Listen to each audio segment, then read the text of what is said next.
બનાસકાંઠા જિલ્લાના ઓંગડ તાલુકાના પાદર પ્રાથમિક શાળામાં 80મા સ્વાતંત્ર્ય દિવસની ઉત્સાહભેર ઉજવણી કરવામાં આવી।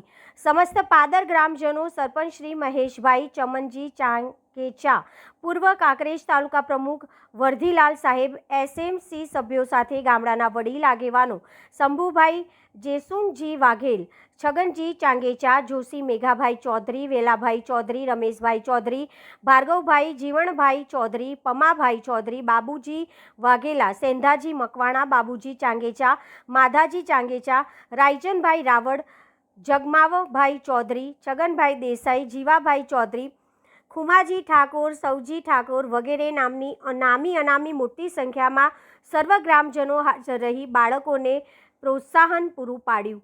રસ્સા ખેંચ, લીંબુ ચમચી, વર્તુળનો રાજા, ફુગ્ગા ચાલ, બોલ ગોલ જેવી રમતો રમાડવામાં આવી। અહેવાલ ઓમપુરી ગોસ્વામી, ઉત્તર ગુજરાત, બનાસકાંઠા, વાવ, થરાદ।